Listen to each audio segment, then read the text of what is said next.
Assalamualaikum warahmatullahi wabarakatuh. Kanca, selamat malam. Alhamdulillah di kesempatan malam hari ini saya Revan Itep Suherman menemani Kanca di acara yang biasa kami gelar malam Jumat atau Kamis malam, yaitu Sipakum, bersama narasumber yang kami datangkan dari Pengadilan Negeri Tasikmalaya.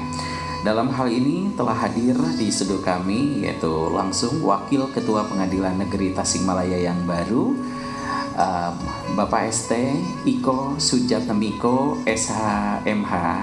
Selamat malam Pak. Malam Pak. Gimana kabarnya Pak? Alhamdulillah. Ya, sudah lama bertugas di Pengadilan Negeri Tasikmalaya? Saya dilantik sejak 16 Desember 16 2022 lalu. Oh, berarti bukan cukup lumayan ya Pak ya. Iya. Dan didampingi oleh panitera nih. Siapa namanya? Perkenalkan. Panitera Muda Hukum. Ya Henda ya Pak. Iya Pak Henda.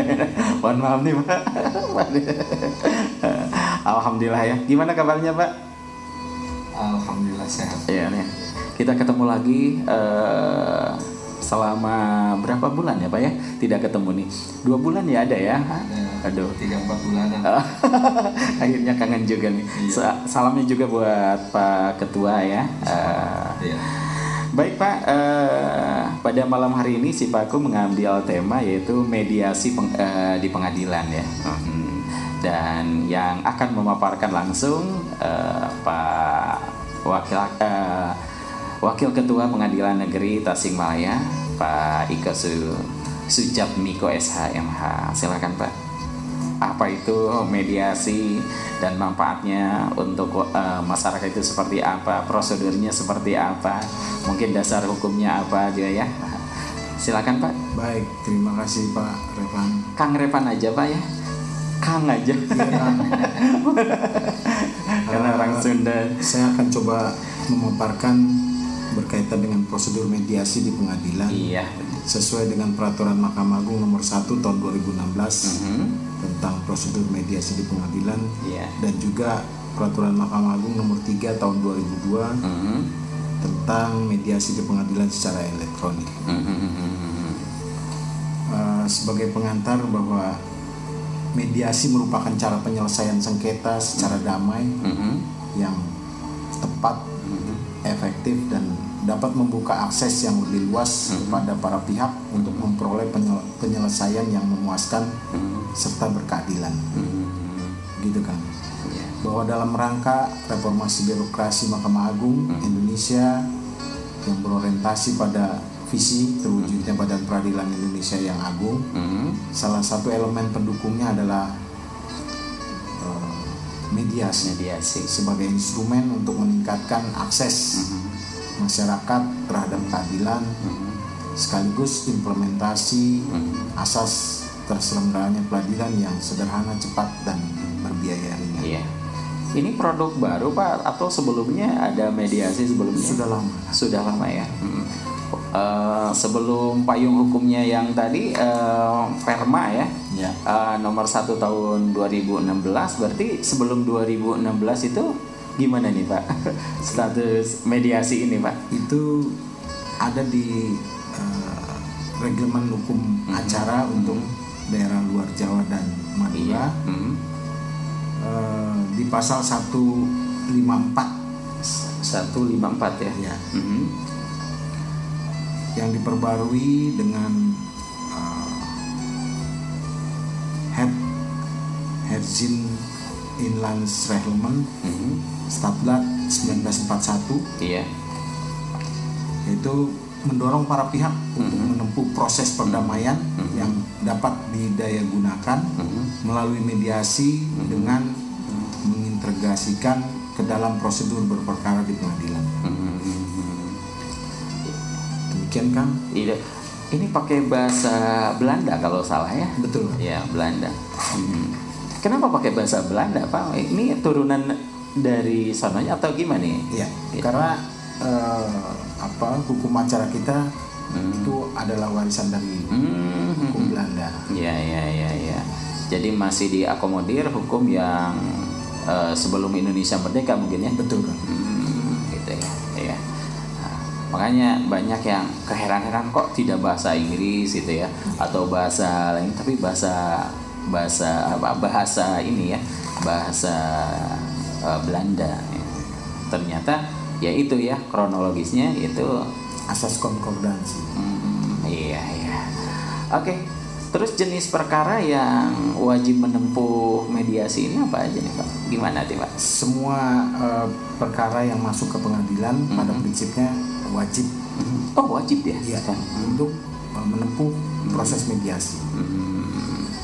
Namun ada yang beberapa dikecualikan berkaitan dengan perkara-perkara seperti sengketa yang diselesaikan melalui prosedur pengadilan niaga. Juga ada sengketa yang pemeriksaan dilakukan tanpa hadirnya penggugat atau tergugat yang telah dipanggil secara patut. Dalam arti secara patut ini apa Pak? Secara patut itu panggilan diberitahukan waktunya sesuai dengan waktu panggilan, juga sampai kepada yang bersangkutan. Harus ada tanda bukti ini panggilan ini sampai pada orang bersangkutan gitu. Ya, itu baru dikatakan patut ya Pak ya. Ya, selanjutnya Pak. Kemudian gugatan balik atau rekonvensi yang kita kenal dengan rekonvensi. Dan masuknya pihak ketiga dalam suatu perkara atau intervensi. Iya. Itu dikecualikan kewajiban untuk mediasi. Kemudian sengketa mengenai pencegahan, penolakan, pembatalan, dan pengesahan perkawinan. Perkawinan ya Pak ya? Iya. Selain di pengadilan agama juga ini untuk umum ya Pak ya? Iya. Kalau pengadilan agama khusus Muslim ya? Iya. Tapi ada nggak pengadilan agama melayani non Muslim? Nggak ada ya? Nggak ada. Jadi di bawah ini ya, atau pengurusannya atau kalau ada sengketa dan lain sebagainya ini di PN aja gitu ya Pak? Iya. Silakan Pak dilanjut. Kemudian sengketa yang diajukan ke pengadilan setelah diupayakan penyelesaian di luar pengadilan melalui mediasi dengan bantuan mediator yang bersertifikat yang terdaftar di pengadilan setempat, tetapi dinyatakan tidak berhasil berdasarkan pernyataan yang ditandatangani oleh para pihak dan mediator yang bersertifikat tersebut. Mediator ini siapa nih Pak?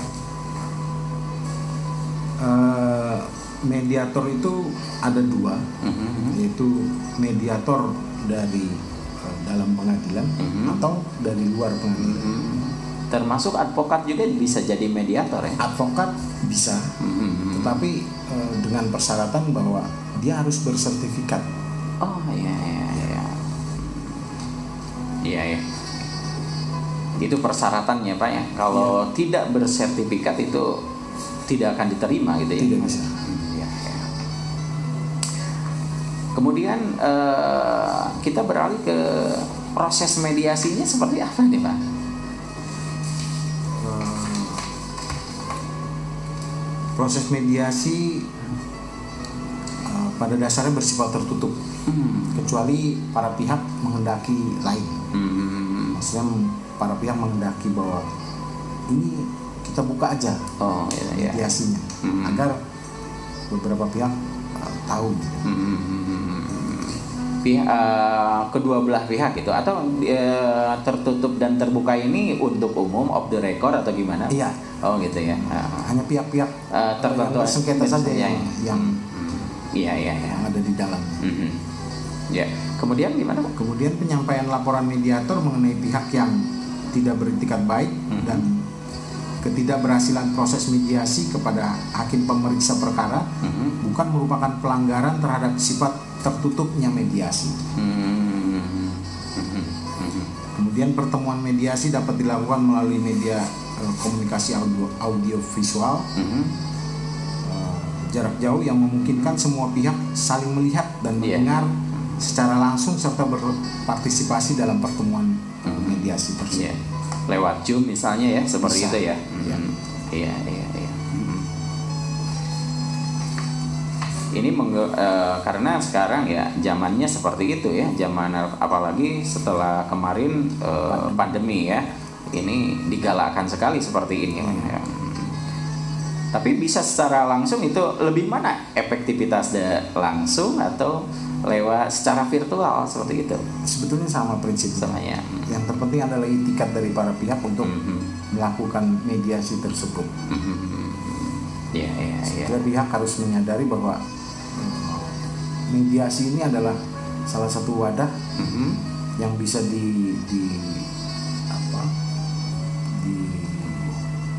dilaksanakan ya. Dan tadi wajib gitu ya, bukan kesempatan. Tadi diwajibkan ini ya, kecuali yang dikecualikan tadi ya. Kemudian tentunya ada hak dan kewajiban ini. Kewajiban menghadiri mediasi ini seperti apa nih Pak? Kewajiban menghadiri mediasi itu sebetulnya bersifat wajib, bahwa para pihak prinsipal itu wajib menghadiri mediasi dengan atau tanpa didampingi kuasa. Iya, advokat ya. Iya. Terus kalau misalnya advokat saja bisa nggak Pak ya? Nggak bisa. Jadi harus orang yang bersangkutan gitu. Betul. Ya. Kedua belah pihak juga sama gitu ya. Iya ya. Kemudian ya kewajiban selain itu masih ada nggak? Ketidakhadiran para pihak secara langsung dalam proses mediasi hanya dapat dilakukan berdasarkan alasan yang sah. Misalnya sakit, atau apa. Itu bisa tertunda atau gimana Pak nih solusinya kalau misalnya tidak bisa di hari yang telah ditentukan gitu Pak ya, dengan alasan tadi. Mediasi itu ada waktunya terbatas kan? Ya. Oh terbatas ya? Iya. Waktunya terbatas ketika kita tentukan waktu untuk mediasi itu 30 hari. 30 hari ya? Iya. Kalau lebih dari 30 hari gimana? Bisa diperpanjang sekali lagi selama 30 hari lagi ya. Tetapi itu pun harus dilihat dulu alasannya ya. Iya. Mediator harus melihat apakah ada satu titik kesempatan untuk bisa bermusyawarah. Ya.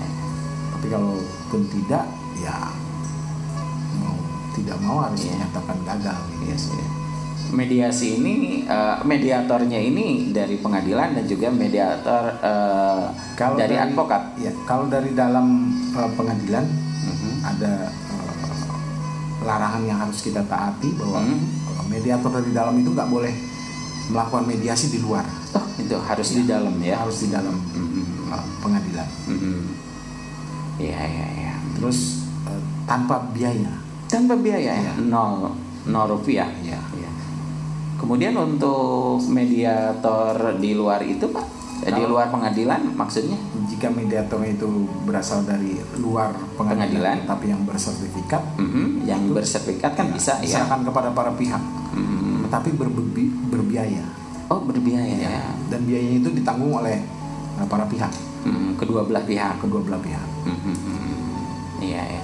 Dan dari pengadilan ini posisi pengadilan sebagai apa nih kalau yang dilakukan oleh mediator bersertifikat itu di luar dari luar itu? Kalau untuk mediasinya itu sendiri, misalnya mediator dari luar, iya, itu nggak ada. Oh nggak ada peran. Posisi, nggak ada peran ya. Silahkan aja gitu ya. Silakan. Oh gitu ya. Hanya menunggu hasil dan laporan dari mediator tersebut. Iya, hasil mediasi baru dilaporkan ke pengadilan, ke hakim pemutus. Hakim pemutus. Iya. Di sana tidak ada wakil mediator dari pengadilan, nggak ada ya. Langsung aja ke hakim gitu ya. Iya. Posisi panitera ini juga untuk secara administrasinya gimana Pak?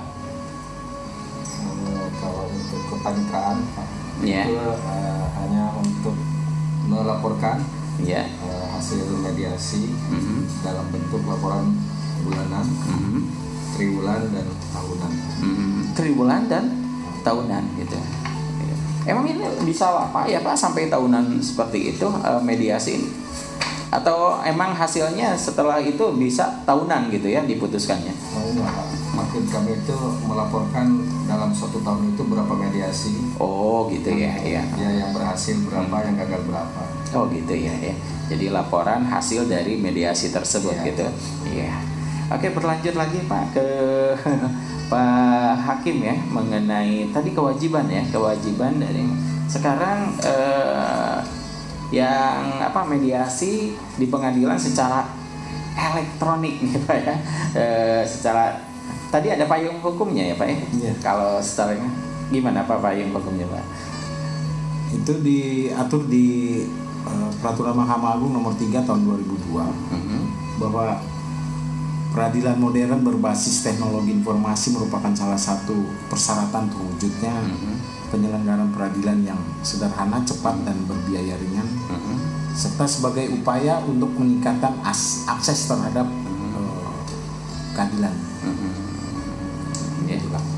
Terus untuk ini Pak, hasilnya ya, kalau di luar pengadilan ya, dalam hal ini mediatornya itu mediator bersertifikat tadi gitu ya. Nah kalau sudah ada keputusan, kewajiban pengadilan itu memberikan apa tuh Pak? Ketika mereka mengadakan mediasi tetapi mediator dari luar dan menghasilkan satu kesepakatan mediasi, maka pengadilan itu punya kewajiban untuk menuangkan dalam satu putusan mediasi namanya. Bukan putusan hakim ya Pak ya, putusan mediasi namanya.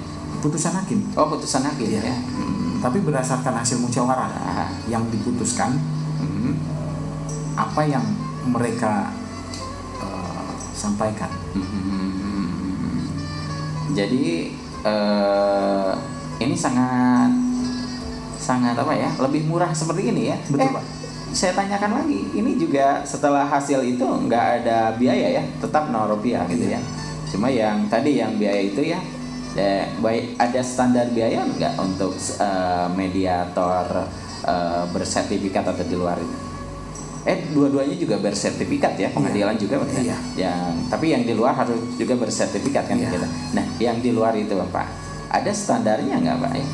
Mungkin ada apa ya istilahnya, deadline gitu dari harganya gitu. Jangan sampai segini, kasihan ya, enggak. Tahu saya tidak. Tidak ya. Oh, jadi tidak dibatasi gitu ya. Iya. Silakan aja. Oke. Jadi tapi anaknya di pengadilan ya Pak ya, gratis gitu ya. Oke. Terus pencatatan secara mediasi elektronik itu seperti apa? Dan dasarnya apa nih Pak?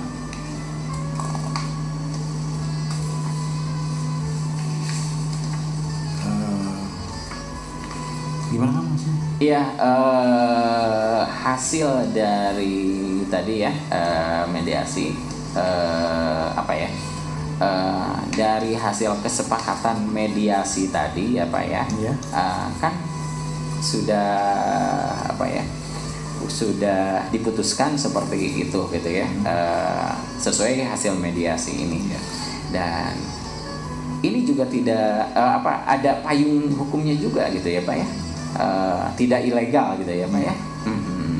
Mana payung hukumnya Pak? Perma nomor 1 tahun 2016. Oh, lari ke sana juga ya Pak ya. Ke Perma lagi ya Pak ya. Bahwa apa yang disepakati terus kemudian diputuskan oleh pengadilan, kedua belah pihak wajib menaati apa yang mereka sepakati. Ini tidak takut kebocoran data nih Pak, karena ini kan mediasi yang melalui elektronik itu mungkin ada pihak-pihak luar yang mencuri data, gimana Pak? Saya rasa nggak ada ya. Nggak ada ya. Walaupun ada, ini melanggar hukum nggak Pak ya? Saya rasa nggak, karena yang dibahas di mediasi itu kan kepentingan kedua belah pihak aja, yang punya sengketa atau persoalan hukum. Terus yang memilih mediatornya ini gimana Pak? Yang memilih mediatornya ini kesepakatan atau salah satu pihak nih Pak? Harus kesepakatan Pak. Oh, enggak. Kalau tidak sepakat tidak bisa dijalankan mediasinya. Iya. Oh gitu ya Pak ya. Terus ada pertanyaan nih dari pendengar, dijawab saja ya Pak ya. Iya. Oke. makasih nih para pendengar pencinta ya. Walaupun tadinya kami tidak membuka ya karena waktunya sebentar ya. Mungkin hanya 1-2 penanya saja nih buat Kanca ya karena waktunya hanya 30 menit dan waktunya sekarang sebentar lagi akan berakhir ya. Assalamualaikum warahmatullahi wabarakatuh. Waalaikumsalam. Saya Aldi dari SP Singaparna. Izinkan untuk bertanya, perkara apa yang bisa dimediasi dan yang tidak dimediasi? Gitu Pak. Silakan Pak. Untuk spesifik perkaranya tidak dibatasi. Oh tidak bisa. Ya. Bebas ya. Semua persoalan yang masuk ke pengadilan itu prinsipnya mediasi sama. Ya. Ada kewajiban untuk kita mediasikan. Iya. Nah itu semoga buat Aldi ya tertangkap ya inti dari jawabannya tadi ya. Jadi semua perkara bisa dimediasi ya Pak ya.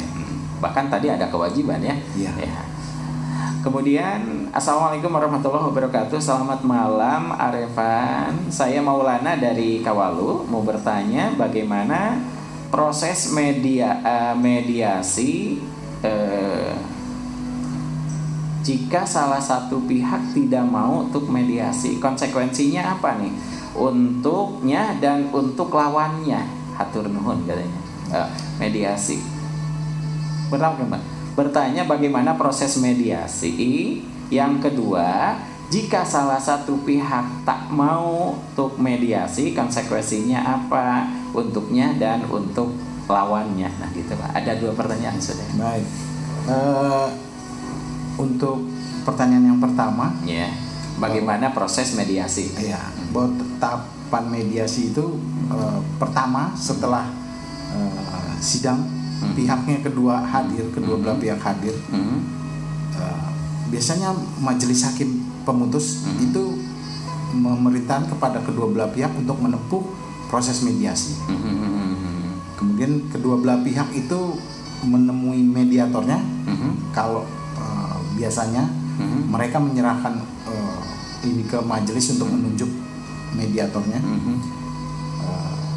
Setelah ditunjuk oleh majelis hakim siapa yang menjadi mediator di perkara tersebut, kedua belah pihak itu menemui mediator. Kalau dipilih mediator dari dalam pengadilan, itu ditunjuk untuk menjadwalkan kapan mereka bisa mediasi. Yang menjadwalkan ini siapa? Para pihak. Oh ya. Setelah itu Pak? Setelah itu mediator menentukan mediasi, kapan mereka akan bertemu dan akan melakukan mediasi. Itu berjalan seterusnya.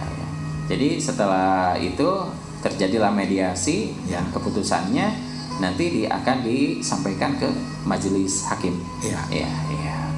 Ya, semoga puas nih buat Maulana. Tapi ada pertanyaan kedua tadi belum ya, saya. Nah, jika salah satu pihak tak mau untuk mediasi, konsekuensinya apa nih? Untuk yang menolak dan untuk lawannya, untuknya dan untuk lawannya gitu. Mediator itu punya kewenangan untuk menyatakan bahwa salah satu pihak itu tidak berdikat baik. Yang konsekuensinya merugikan orang yang menolak ya. Iya. Yang tidak mau mediasi. Itu melanggar hukum nggak menolak mediasi? Oh enggak gitu ya. Cuma konsekuensinya seperti tadi. Iya, oke. Baik, waktunya ya hanya sebentar saja Pak ya. Terima kasih nih. Sepertinya masih ada ya yang mesti kita bicarakan. Namun karena waktunya ya Pak, silakan closing statement ya buat Kanca semuanya, terutama Kanca yang sudah mengirimkan pertanyaan. Kami ucapkan terima kasih dan yang pertanyaannya tidak sempat kami karena masih ada pertanyaannya karena waktunya habis. Mohon maaf yang sebesar-besarnya. Insya Allah di bulan yang akan datang boleh Anda ajukan lagi pertanyaan ya. Mungkin seperti itu ya Pak ya. Baik Pak, di akhir ada closing statement, boleh 1-2 menit. Baik, terima kasih Kang Revan. Berkaitan dengan mediasi, saya berharap bahwa para pihak yang bersengketa itu dapat menempuh jalur mediasi ini secara sungguh-sungguh. Karena sebetulnya mediasi ini mendekatkan masyarakat kepada keadilan itu sendiri. Iya. Begitu kan. Jadi pergunakanlah mediasi sebagai wadah untuk penyelesaian sengketa. Kalau dari sisi waktu mungkin lebih efektif ya, karena begitu selesai di mediasi dan ada putusan mediator, itu merupakan satu undang-undang yang harus mereka berdua taati. Tidak panjang sampai ke Mahkamah Agung. Gitu. Ya, tidak ada naik banding ya. Betul. Ya. Cukup Pak? Mungkin itu Pak. Ada tambahan Pak? Alhamdulillah. Baik Kanca dimanapun Kanca berada, alhamdulillah karena waktunya sudah berakhir. Atas nama kru Radio Purbasora di acara Talk Show atau Sipakum dengan narasumber dari Pengadilan Negeri Tasikmalaya, dalam hal ini langsung Wakil Ketua Pengadilan Negeri Tasikmalaya Eko Sujatmiko dan juga pendampingnya, kami ucapkan terima kasih. Selamat malam, selamat beristirahat ya Pak ya. Besok bertugas. Semoga kita bisa bersua kembali ya Pak. Oke. Terima kasih dan wassalamualaikum warahmatullahi wabarakatuh.